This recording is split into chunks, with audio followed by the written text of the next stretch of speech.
Hello everyone, and welcome back to another Media Moments with Moon, where we will be talking about Disney's newest movie, Encanto. More specifically, we'll be talking about the 5 most relatable characters in the movie, and what about them makes them so relatable. Now this video will be a more personal one for me, as I'll be talking about what I personally related to about these 5 characters. And I'll also not be ranking them, so the order I talk about each character in no way reflects how relatable I find that character to be. Okay, this is your spoiler warning, and let's get into it.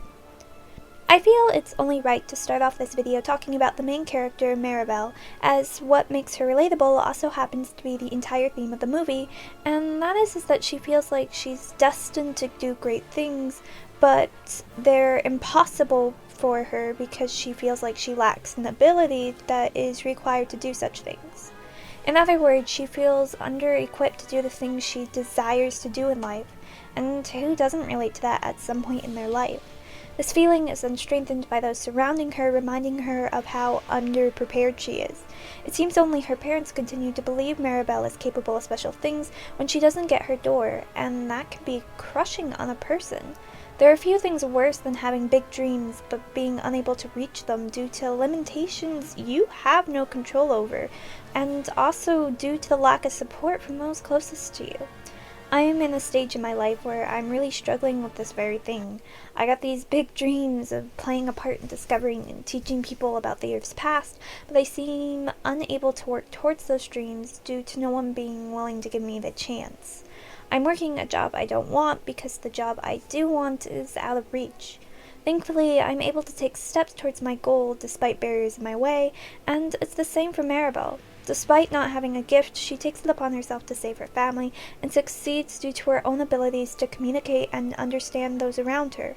At different points in our lives, our dreams are going to seem impossible, and the world may seem against us, but that doesn't mean it's not worth the risk, especially when it comes to things as important as love and family. Where Mirabel struggles with people not believing in her enough, Isabella struggles with people believing in her too much. Another thing far too many of us can relate to is the feeling of being trapped in a false version of ourselves. The reason for us craving this false version can differ, such as wanting to make a good impression, but the result is the same. To let go of that fake version of ourselves will result in people being hurt, so we become stuck between hurting ourselves and hurting others, and oftentimes we'll choose to hurt ourselves and keep up the lie, even to the point of marrying someone we don't want to, like Isabella nearly does.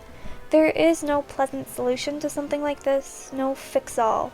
A lie has been told, and that has consequences. For Isabella, it means a rift between her and her sisters, and an inability to connect to people on a deeper level.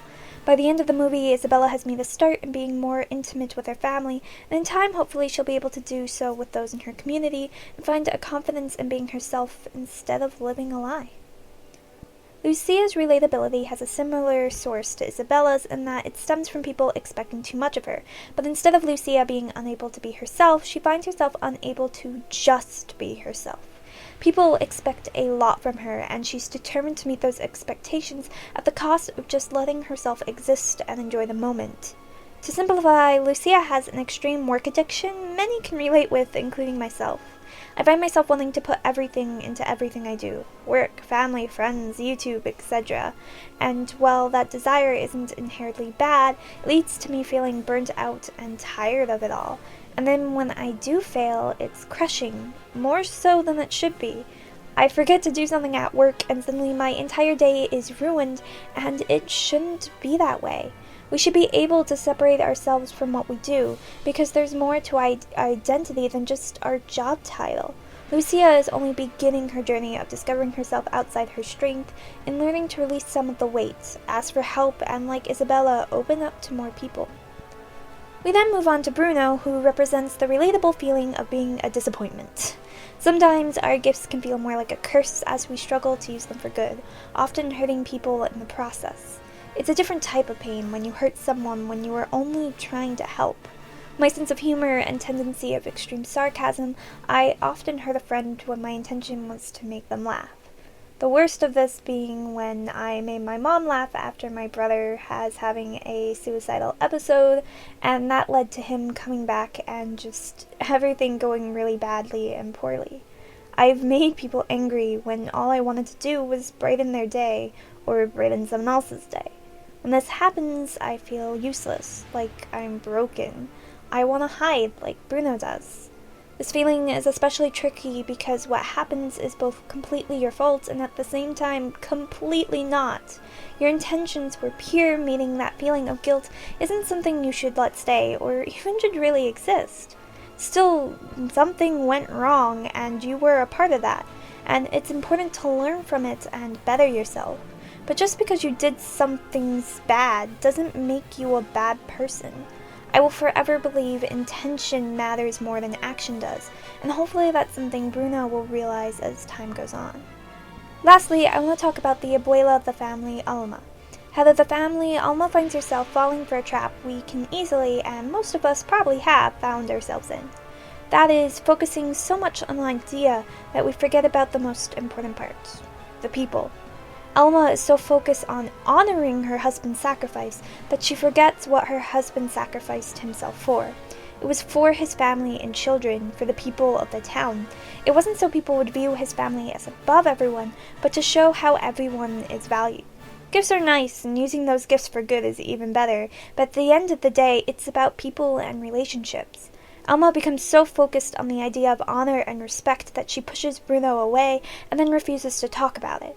She then nearly does the same thing to Maribel, going so far as to say she will protect this family by casting her out, seeming to forget that Maribel is family. It is this mistake that destroys the house and nearly all the magic too, and it's only by realizing her mistake and rebuilding alongside the townspeople, as equals, that the magic is restored. And those are the 5 characters I found most relatable and why I found them more so relatable in Encanto. Overall, the movie was enjoyable, the message wholesome, and the pacing pretty good. I didn't care for the music first round, but that could change after more listens, and while I felt every part of the movie was needed, I couldn't help but wish for even more. Most of the family wasn't developed at all, and a lot of character growth felt rushed. There were also some extreme plot holes that are bugging me to this very day and keeping me up late at night as I struggle with them.